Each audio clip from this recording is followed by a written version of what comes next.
A week later, at a delicatessen near the downtown business district, I was going over the housing inspector's report on the house I was buying across town. The roof needed some work to bring it up to specs, and the sellers had offered to lower their asking price by the amount of the highest estimate if I'd go ahead and close now, accepting the roof as is. That was fine with me. I liked the place at first sight, and I couldn't wait to move in. It would be the first two-story house I'd ever lived in. I signed my name on the equity paperwork and put my ballpoint away. Shuffling the documents back into a rudimentary order, I dropped them in my briefcase. "Hello, stranger," a woman said. All of a sudden, my stomach knotted up.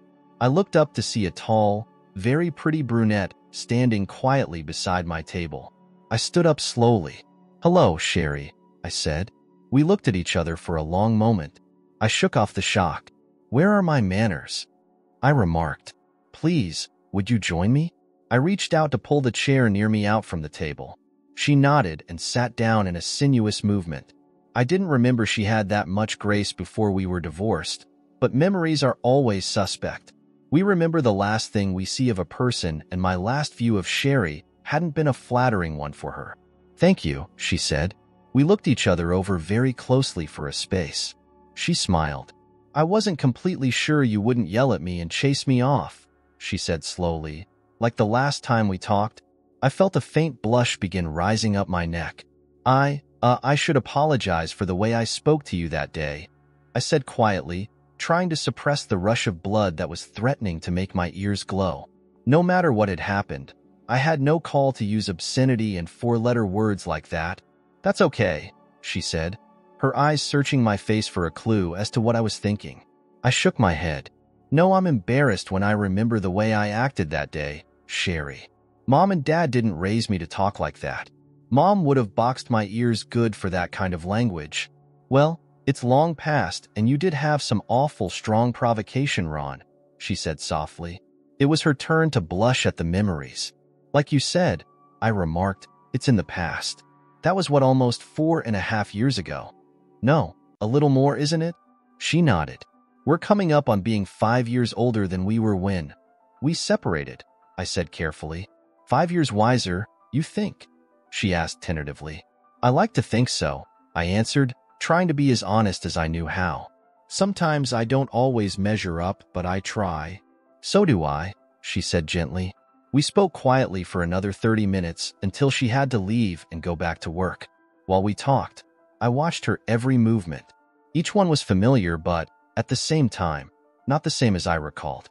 Sherry was 31 years old now. She'd been barely 20 when we first met. I sat there comparing the new Sherry with the earlier version, and I kept finding new things that I liked better about the way she was now. For one thing, she was calm and self-assured. If you're enjoying my content, consider joining my Patreon community. By becoming a patron, you'll get access to full parts of my videos much earlier than everyone else. Plus, you'll be supporting me to create even more awesome content for you. Check out the link in the description to join now. Her eyes met mine squarely without being unnecessarily aggressive. Her posture was erect. She exuded confidence. The mature Sherry was not a classically beautiful woman, not a runway model too thin and aristocratic, but she was very, very attractive and always had been. Her lively green eyes were set wide apart on either side of a well-shaped nose that had small, pale freckles scattered across it. Her lips were full, but without that strange, swollen look some women affect these days. Her high cheekbones gave her a faintly Slavic appearance, a gift from one of her maternal great-grandfathers, and she had a vibrancy that animated her features. When she turned her grin on someone, there were few who could refuse to give one in return. Her body seemed fuller than it had been. Her chest had been a source of annoyance to her before. She'd always complained they were only Bs, and I'd countered with a pronouncement they were B+s. Now they were larger.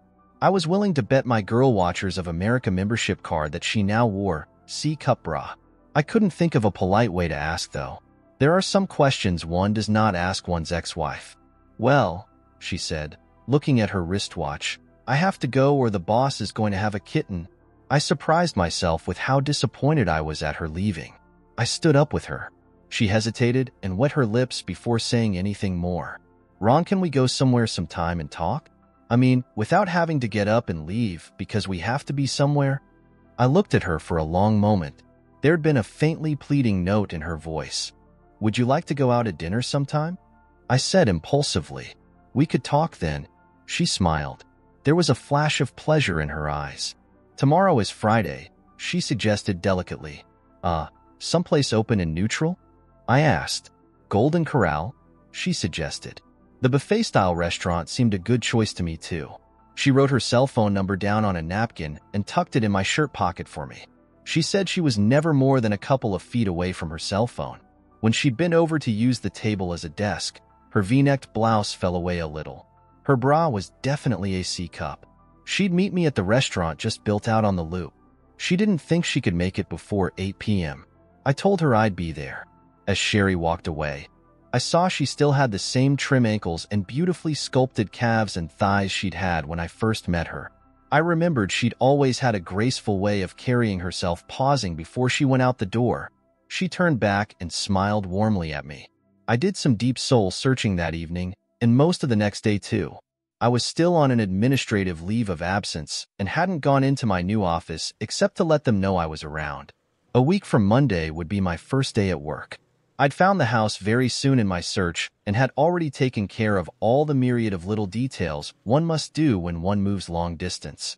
The result was that I had a lot of time on my hands to think and consider. Seeing Sherry after so long had been a shock. I had expected to encounter her around town sooner or later, but she'd come up on me so unexpectedly. I'd had no time to prepare, to steel myself for the impact she still had on me. I hadn't even thought she might have an impact on me.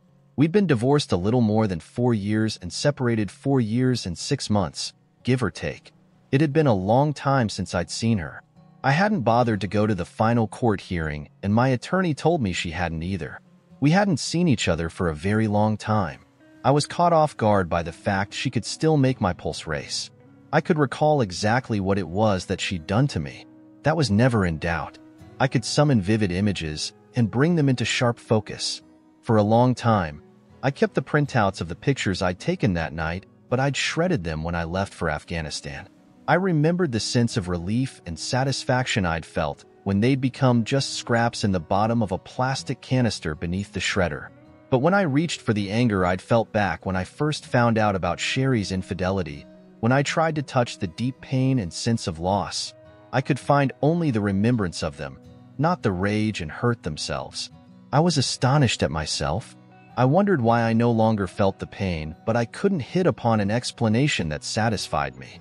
I knew the old maxim that time heals all wounds, but I wasn't satisfied with that reasoning. There had to be something else, but what? I didn't know. I'd been at the restaurant for 20 minutes when Sherry arrived. I tried to delay. I'd wanted to keep her waiting, not the other way around. I wanted to have that little bit of an edge to set the tone for our talk, but I couldn't seem to wait at home either. She saw me in my SUV when she first drove in and parked nearby. When she hurried to me and apologized for making me wait, I had to admit she was precisely on time and no apology was necessary. My intention of having an advantage in our conversations, indeed, even the desire to have it fled so quickly I didn't notice their passing. We talked for a long time after the waitress brought us our steaks. Medium rare for me and well done for her. We discussed my promotion. She smiled prettily and patted my hand on the table as she congratulated me. She wanted every detail of my trip to Afghanistan, including the firefight that ended it. She concentrated intently on my words, seldom taking her eyes from my face, and I had trouble focusing on the story telling from time to time. I did not remember her doing that while we were married. I was pleased, warmed by her attention.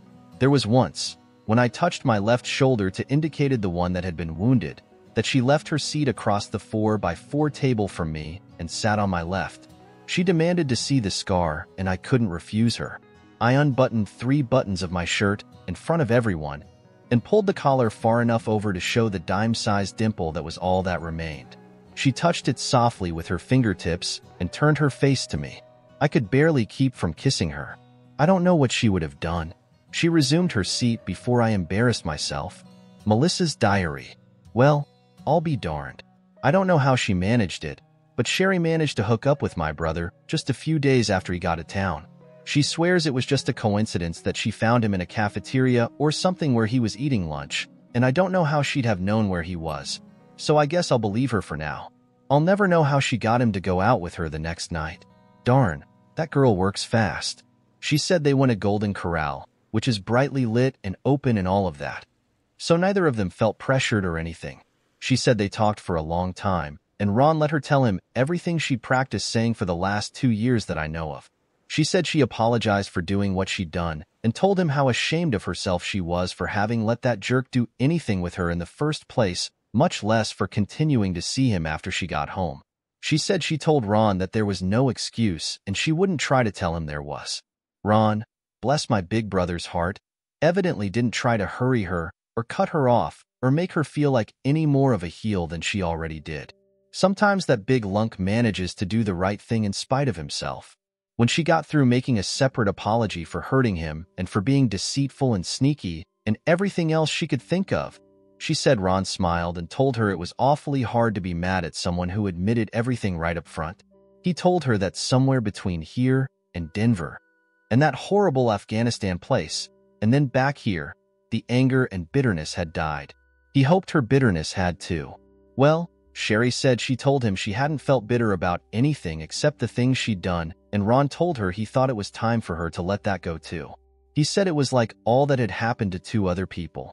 He said they were things that had happened in a marriage that didn't exist any longer, and Sherry thought he was kind of saying that they had a fresh start now. I have to wonder when she plans on telling him about her 2 roommates. It seems to me that if they're having a fresh start, he has a right to know about things like that, doesn't he?